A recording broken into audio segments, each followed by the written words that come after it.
Yes, we are back. We are back. Welcome back, Push Past 10 Nation. Simone here, and today we are talking about Téwé Vaval and other Carnival traditions. We are joined by Mr. Gregory Rabess, a cultural stalwart out of Dominica, and he's going to tell us all about the traditions of the Kalinago territory, especially as it relates to Carnival. So come on in, share the live, let everyone know that we are here. We are still talking about our Carnival because, in my mind, our culture does not end after Carnival ends. So don't forget, share the live, let everyone know that we are here and we are getting ready to talk about our Carnival. But before we do, let me go ahead and acknowledge our sponsors, tdnradio.net, as well as Mr. Havis Badui. So let me go ahead and just share our sponsors video real quick, and I'll be right back. So come on in and share the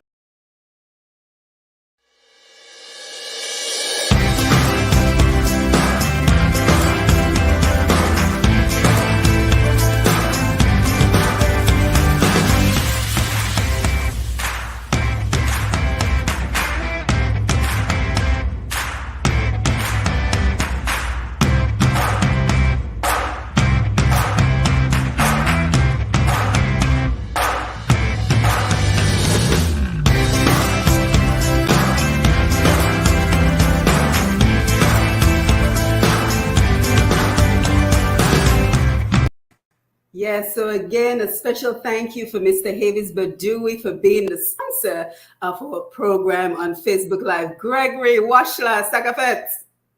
Haha, mwela, kachevi. Yes, thank you for being here. We spend so much time talking about, the traditions of Carnival. And I always think it's so important to include the Kalinago traditions, the Kalinago heritage in everything that we talked about. As a matter of fact, we just had a video that we posted with Delia Coffee Weeks and Daryl Phillip on the traditions of Dominica's Carnival. And I'll go ahead and post a link to the message area so everyone can enjoy it. We covered 200 years of Carnival. So from masquerade to the traditions that the Africans brought over to Dominica, all the way through why Dominica is called the real mass. And then it dawned on me, what about the Kalinago experience? So I want to thank you so much, Gregory, for joining us today to tell us all about the traditions from the Kalinago people and their contribution to our carnival. So for anyone who is not familiar with you, our non-Dominican audience, just tell us who you are. Well, let's put it that way. First and foremost, I'm Kalinago.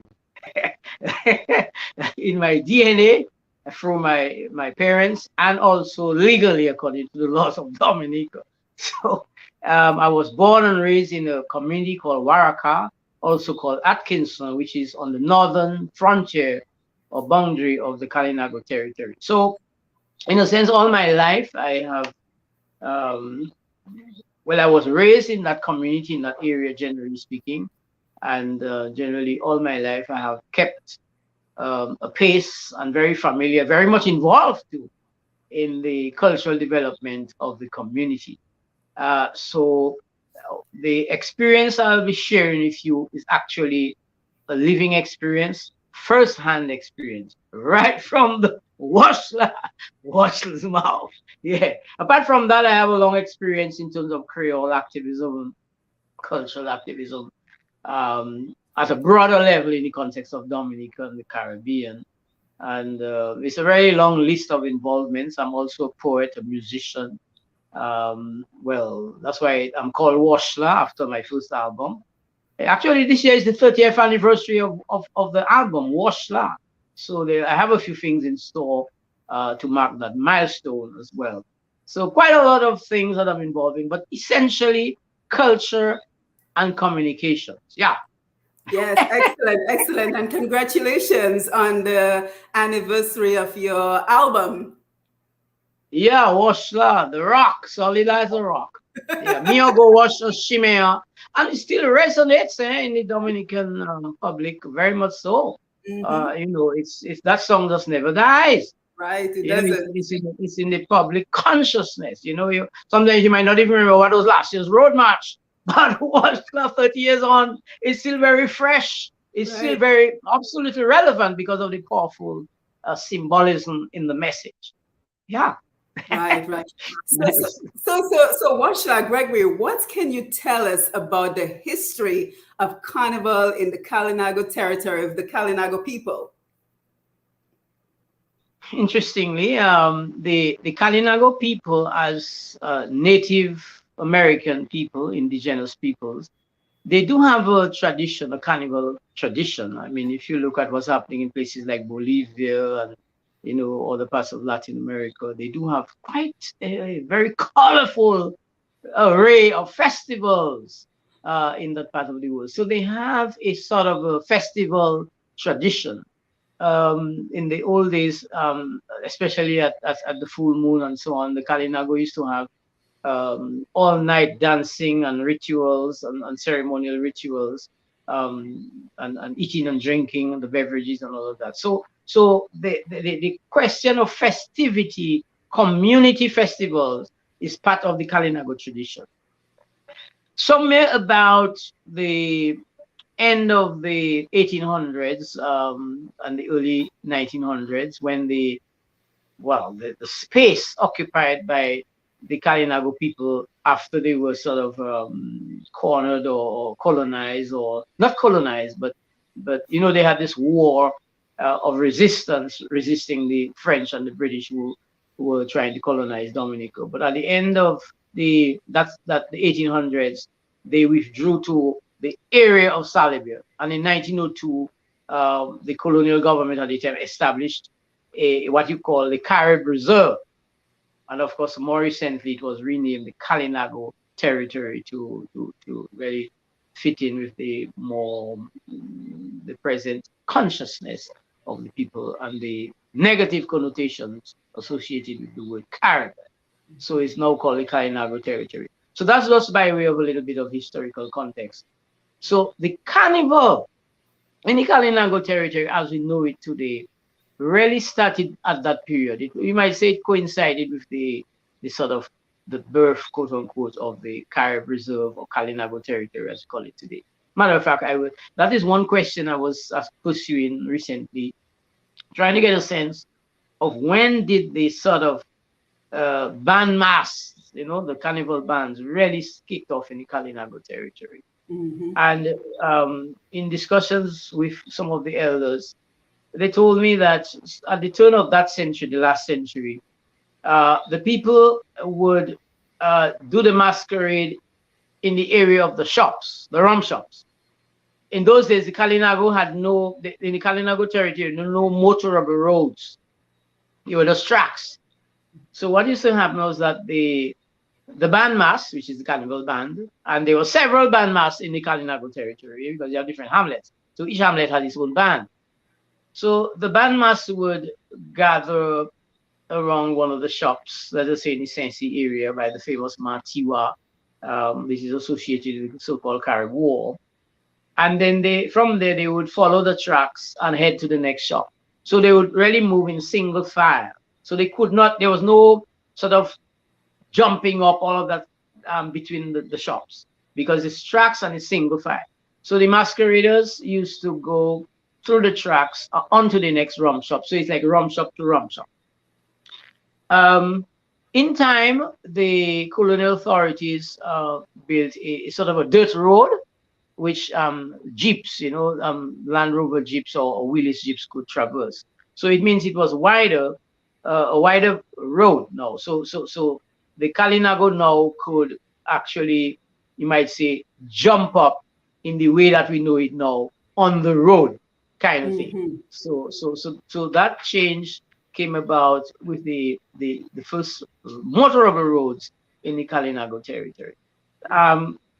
And the one of the distinguishing features of the Kalinago Carnival is the what we call Tet Mass. And I have one right next to me here.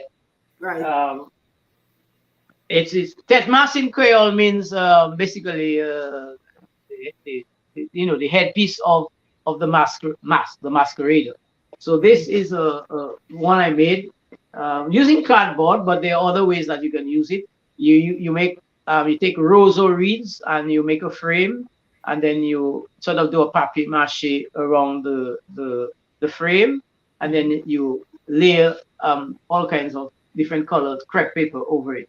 In this case, I use cardboard as a sort of a way of innovation, and in a sense to look at issues like durability. So you can see inside of it the cardboard and all of that. So that's what you call a tet mask, and generally it goes on the head.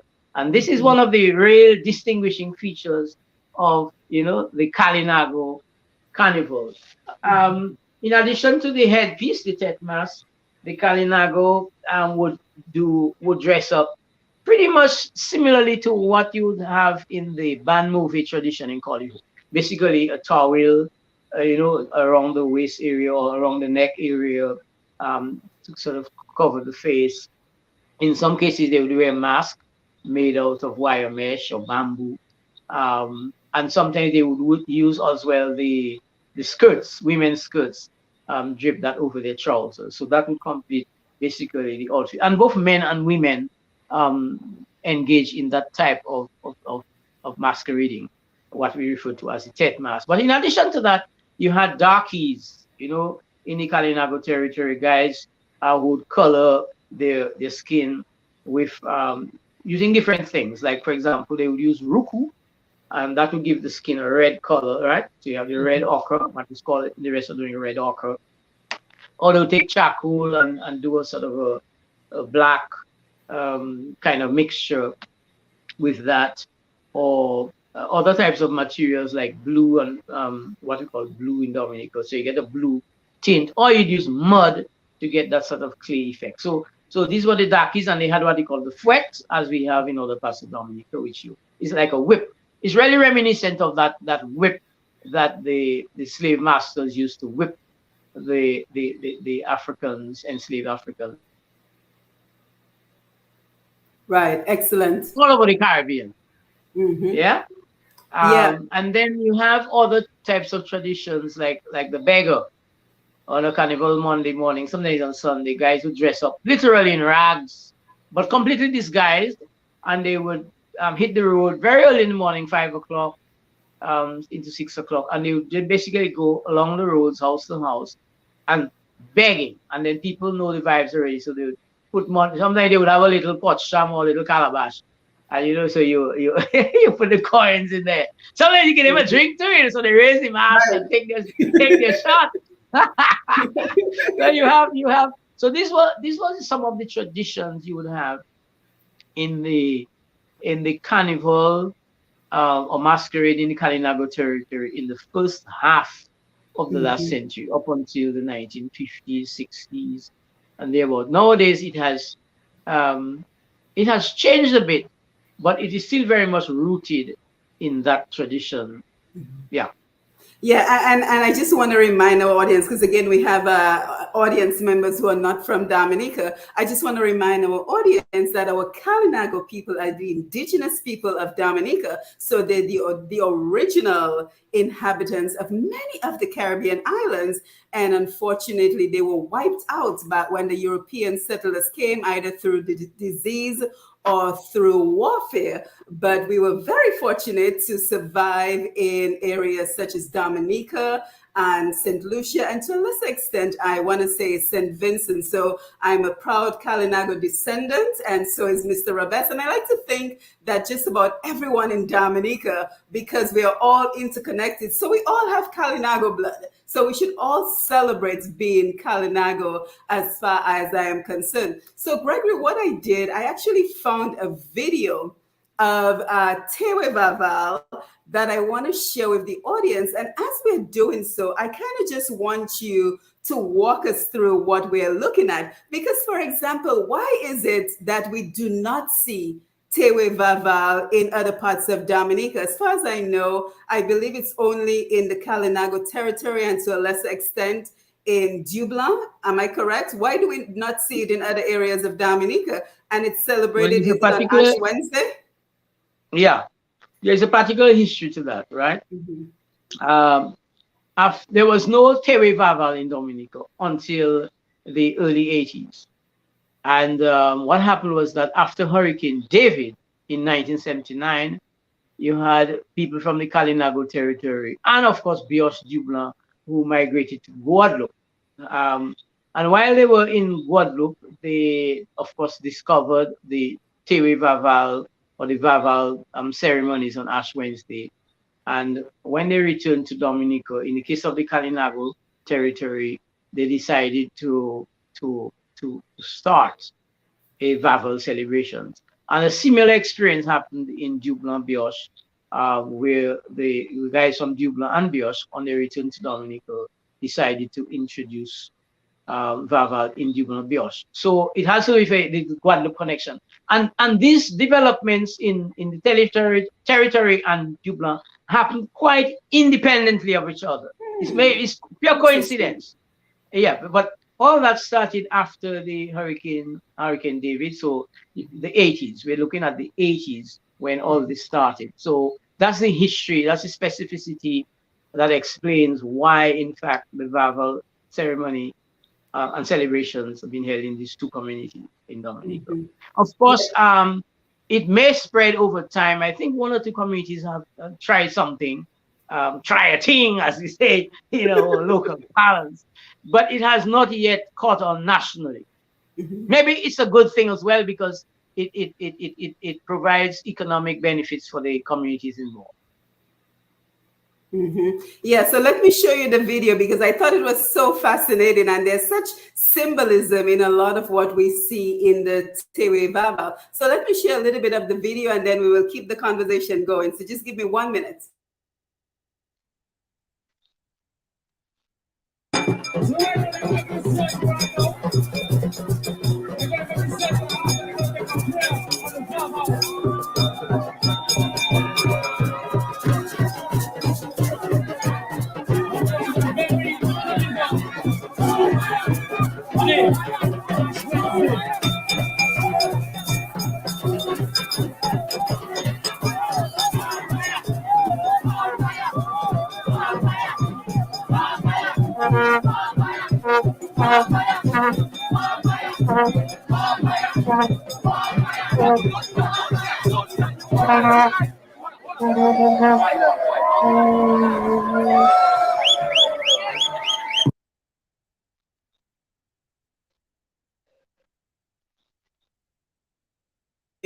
I think the first question that immediately comes to mind, Gregory, is what is in the coffin?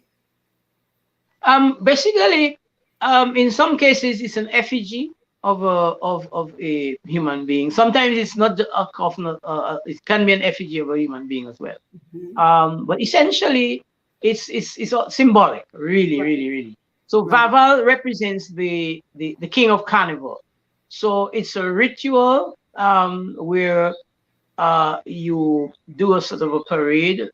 In the Kalinago territory, it starts somewhere about 3 o'clock in the afternoon, and they go up and down the territory with the drums and flowers. And people are mostly dressed in black and white, as I'm dressed for the part. Right, right, right. So the black and white represents, like a funeral procession. So Mhm. essentially, it's like the last rites of the King Vaval, and you when it's about 7:30, past sunset, 7:30, 8 o'clock. Um, More recently, they introduced this the bullseye and the torches that you saw, and then they would put together set up a huge bonfire, place the coffin or the effigy on that bonfire, and then torch it. So while the effigy, the Vaval is being burnt, the carnival masqueraders would go round and round the fire. Some of the more daring Kalinago people, the warriors, would sort of do acrobatics across Yeah, and through and the fire, I right? think we have Very to. dangerous stuff. I think we have some video of that. So let me play some more of the video.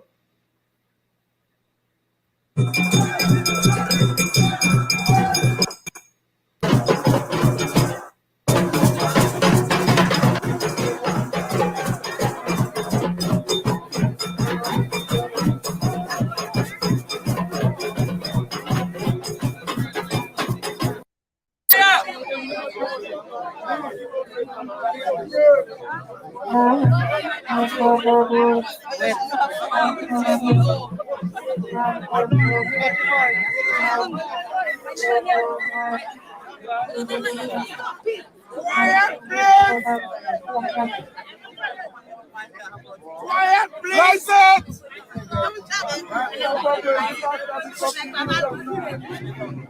Turn off the lights!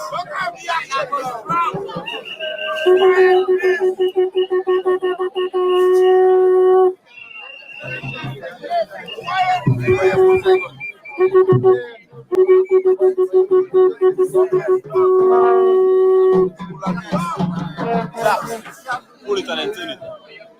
Pull it and turn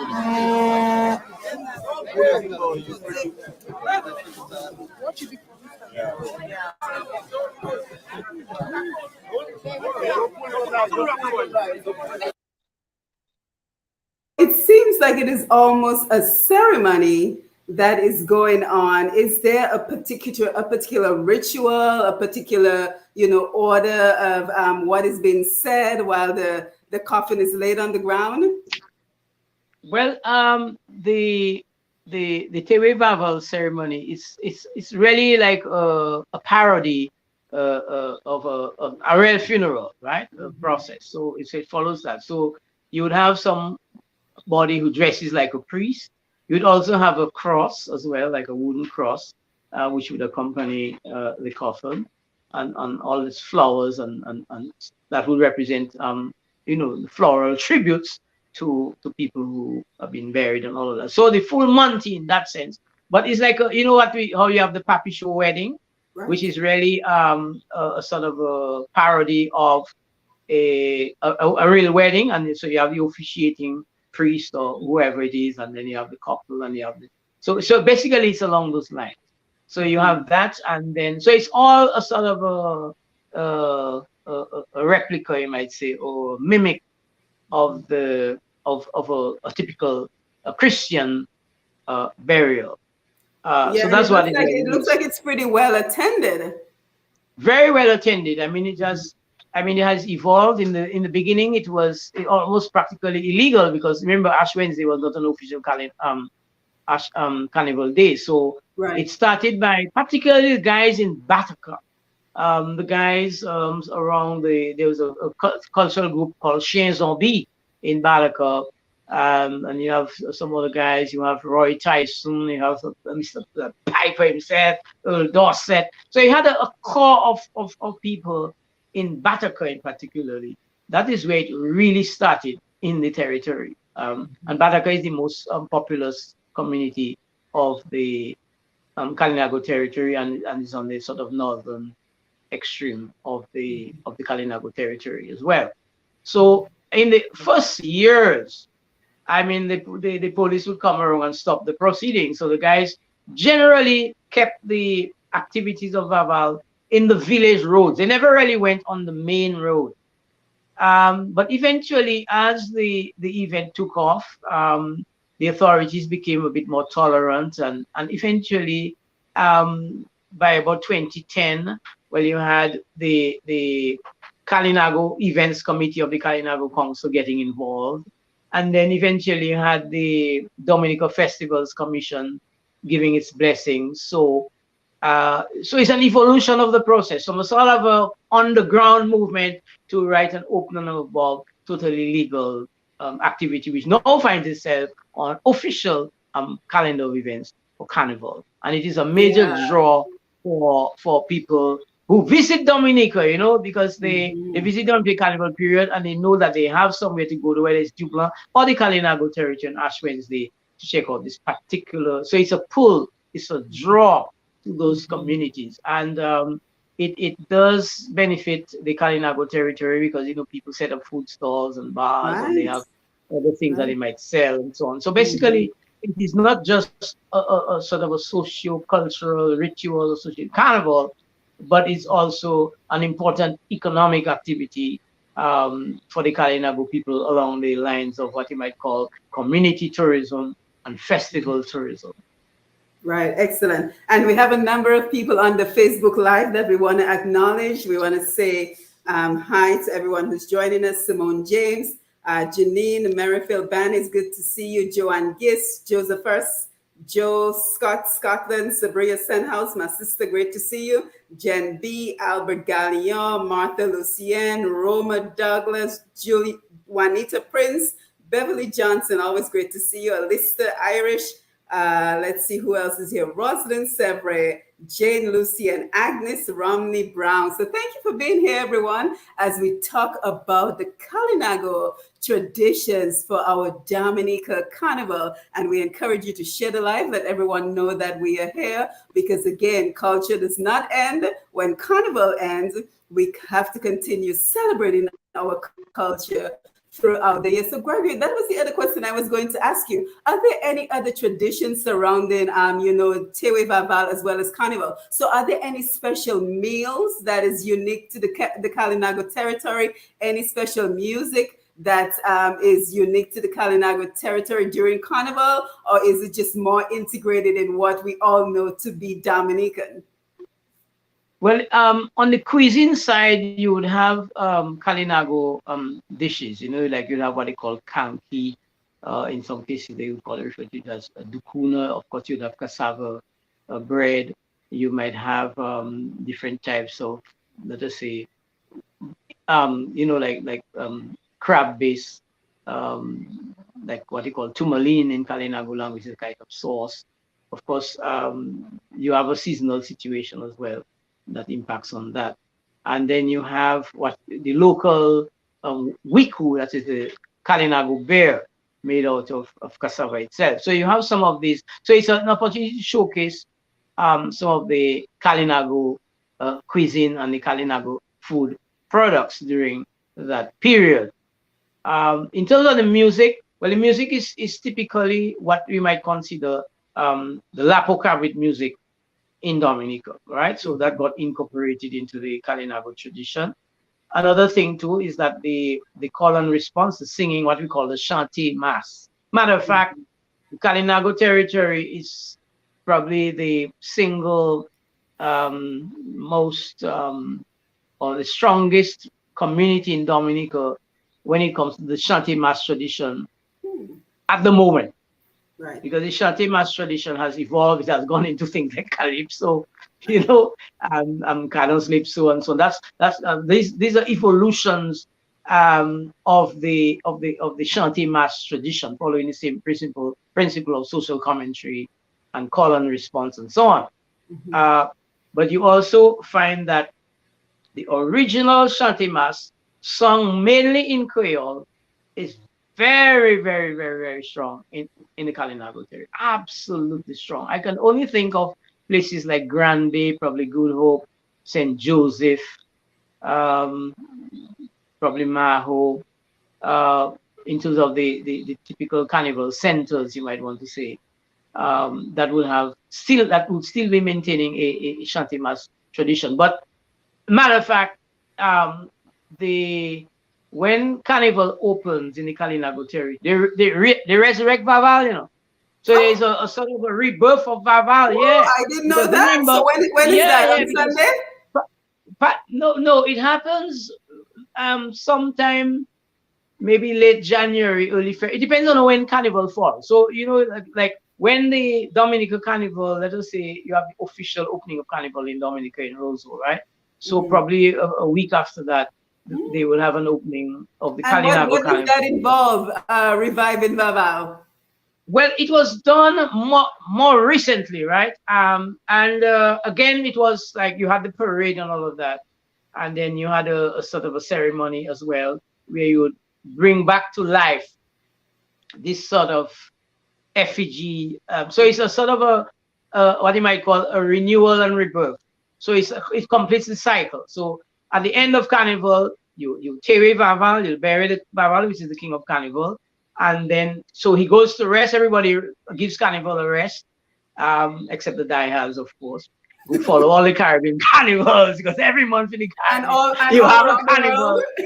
somewhere. You got a carnival, so you have the carnival diehards. But anyway, so Carnival in that sense goes to rest until the following year. So basically, it's part of the ceremony and the parade, or the culmination of the parade, where they again bring this effigy They resurrect, quote unquote, the effigy. But part of that ceremony, that opening of carnival, is also a chate mass competition. So Mm. that's, you see, that's again innovation and trying to ensure the perpetuation of the tradition. So Mhm. among the carnival bands, and so you have a chate mass for groups, the bands, and then you have a chate mass for the individual well, the singer, the lead singer, that kind of thing. So that has been happening for a few years in the Kalinago territory. So Mhm. at the Téwé Vaval ceremony, when the fire, everything is done, dusted down, the acrobatics and all of that. Then there is a sort of a closing formal ceremony where the prizes for the top bands or the winners of the Chate Mass competition, these prizes are announced and issued. And then and again in more recent years, you have the so-called after party, the Vaval after party. So basically, which ranges to live performances by contemporary artists and DJ music, Mhm. and it sort of winds down to about 11 o'clock in the night, kind of thing, Right, when the right, noise abatement act kicks in.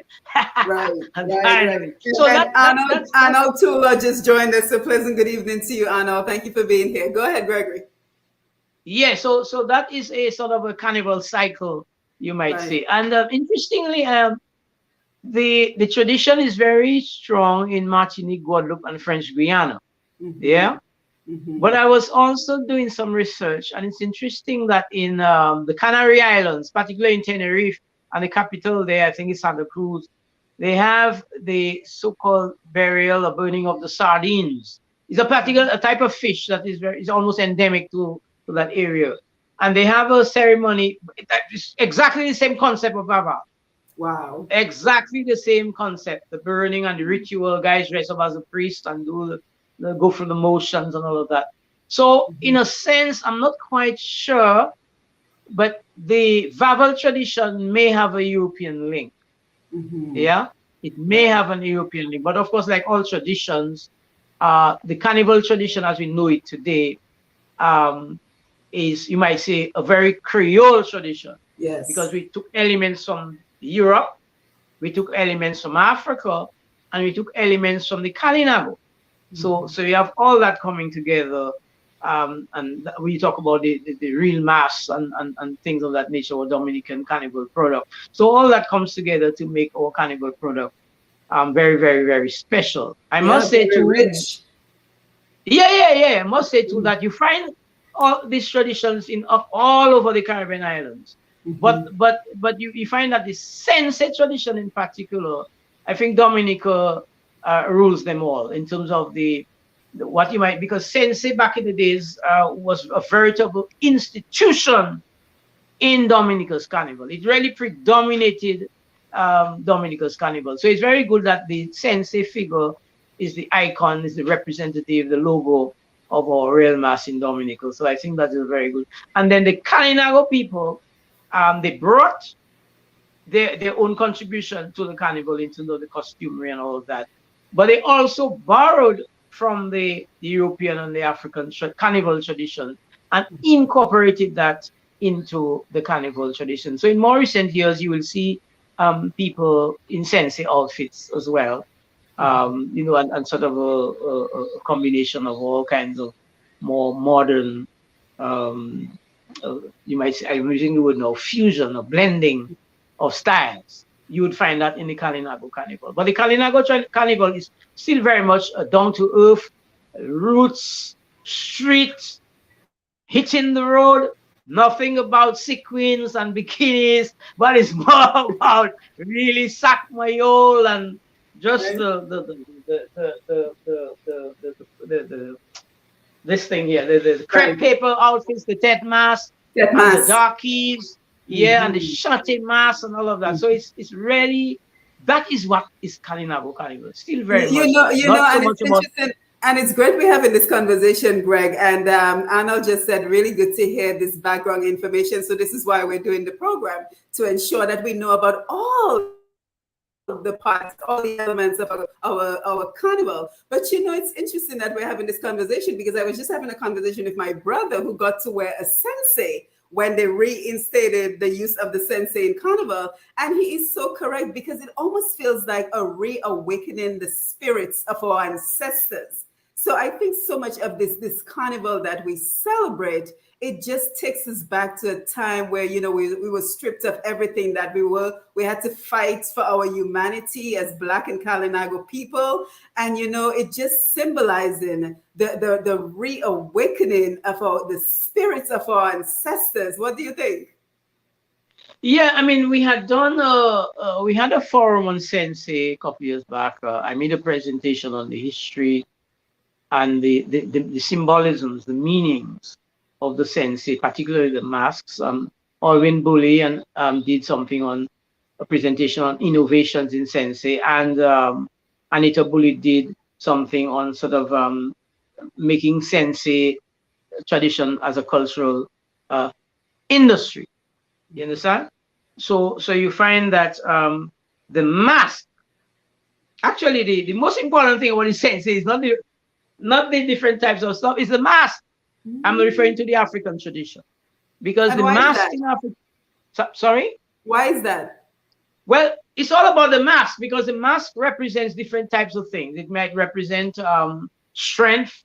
It might represent, a good agricultural harvest, because that's why they use the animal horns to represent the different types of animals in Africa. And it has nothing to do with the devil. I mean, that was introduced by the Christian missionaries, because they dismiss all African and indigenous people's traditions as pagan, as heathen, savage, and all of that, uncivilized. So that was a way to really mash up the tradition and Mm-hmm. mess up our head, as I say. Right, You make it mess up your right. head, that kind of thing.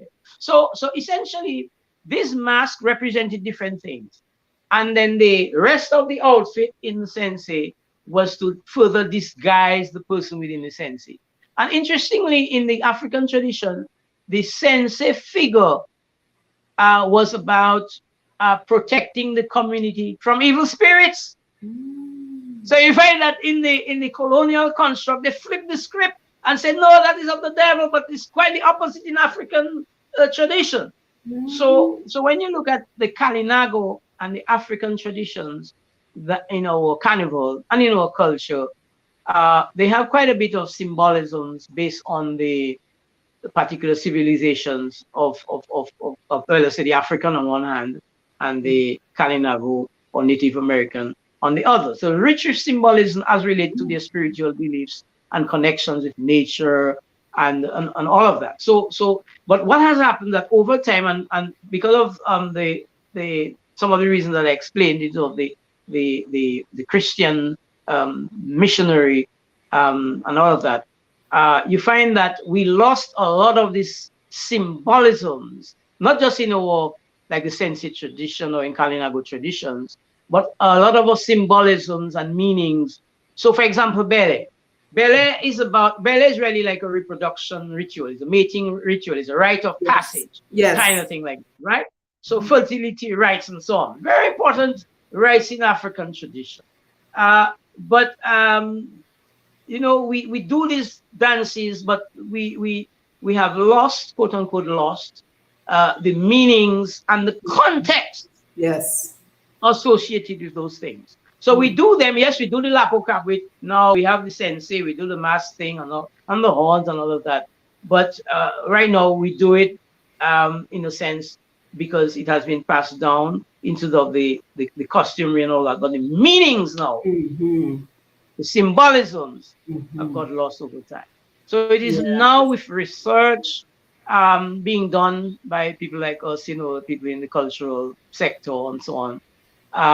And in the Kalinago community as well, guys like Prosper Paris, Mabrika, Miranda Langley, quite a few of the activists in the Kalinago territory have been doing a lot of research on the language and the culture and the tradition. So now they are sort of bringing back to life Mm-hmm. those meanings, those symbolisms, the social, religious, spiritual context of all those traditions that we have in the community today.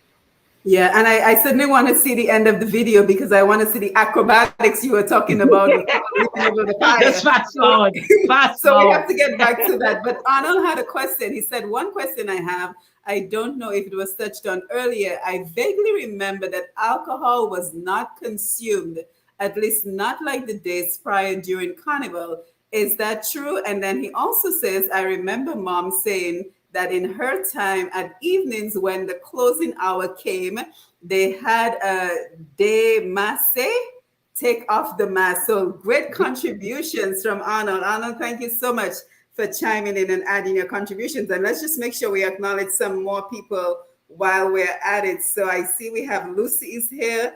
Okan Dover is here. Nice to see you. Medusa, thank you for being here. Mignant Richards Edwards is here. And Miko, thank you everyone for being here. Don't forget to share the live as we enjoy this very engaging conversation with Mr. Gregory Rabess, cultural stalwart, as he tells us about so many of our important traditions, especially as it relates to the Kalinago people. So Gregory, the questions that Arnold asked, you have any thoughts on those? Well, as far as I remember, rum was central to Carnival. I mean, absolutely central. I can't remember Carnival without rum. I think Maybe he that's the said spirit. alcohol Maybe that's question. maybe that's Alcohol. the spirit. Yes, Actually, I'm having some spirits here. The local bark. You know the local bark. right. And I so think he's so referring to so Wednesday. He it's says alcohol question to the Vaval Wednesday. So I'm wondering if he's referring to the Ash Wednesday that no alcohol was consumed during Téwé Vaval. I doubt it. I doubt that. I don't remember any carnival without alcohol. I mean, alcohol was very central to carnival. Right, Um, and I introduced at the beginning. Remember, I mentioned that the carnivals back in the days when there were no motorable roads, right. the bands used to go single file from rum shop to rum shop. So the carnival, they were when they get to the rum shops, they would like the Lapu section would be like in one position, and the masqueraders would go round and round and round and round, that kind of stuff, right? And as they do in the Téwé Vaval when the effigy or the coffin is burning.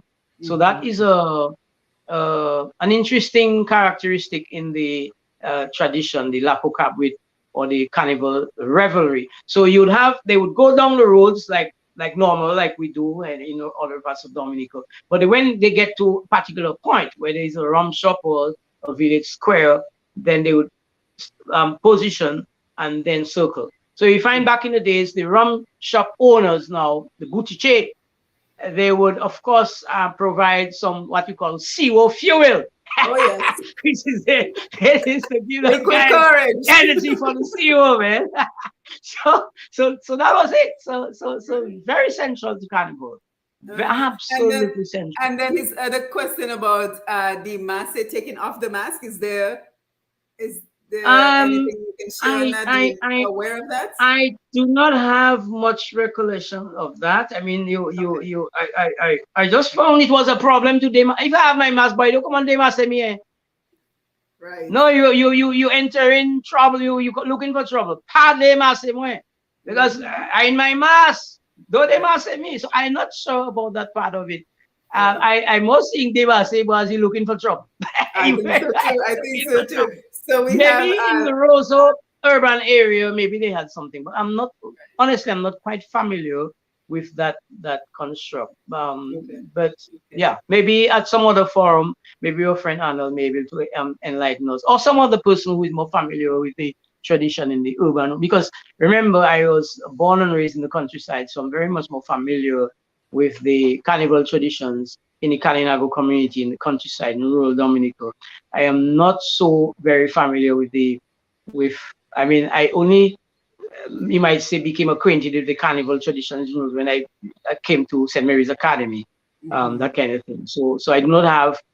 I mean, while I know a lot of the tradition, the sense, and all of that, in terms of its history, social context, and all of that, but in terms of my own living experience, it is really from the 60s, still pan and calypso. that kind of thing in the streets of Roseau. Right. And you can tell we have so much more to discover and share, because here Arnold is raising some points that we may have to look into further. So I want to thank everyone who's on the Facebook Live. I see Leslie Charles just joined us. He says, greetings, Simone and Greg. And I also think I saw Hi, Thaddeus Leslie. James.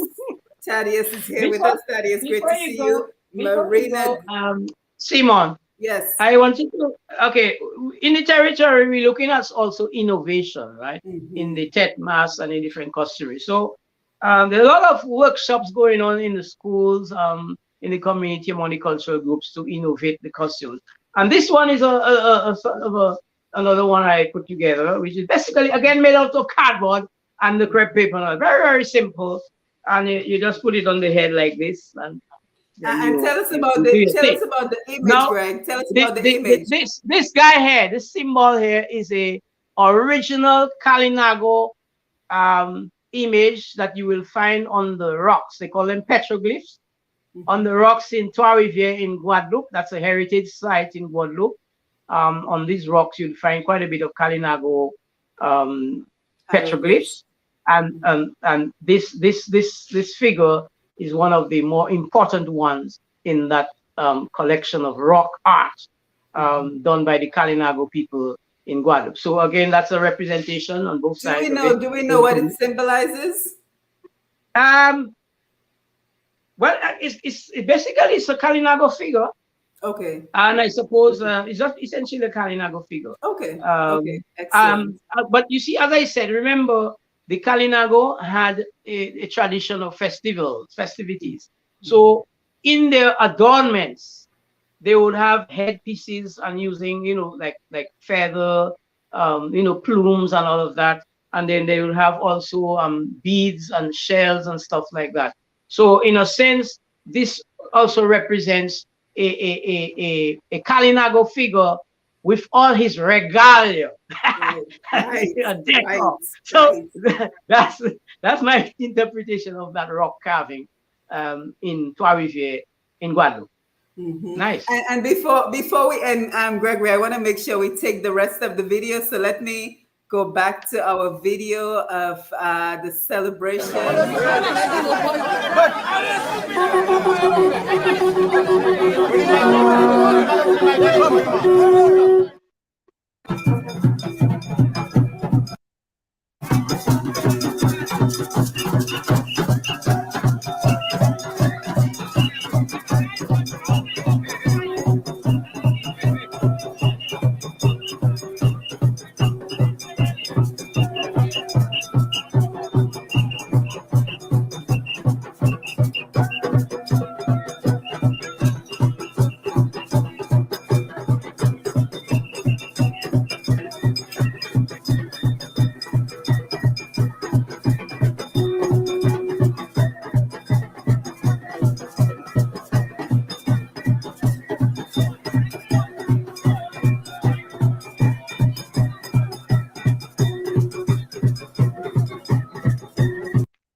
I think what we're seeing is some people who are clearly, have some liquid courage.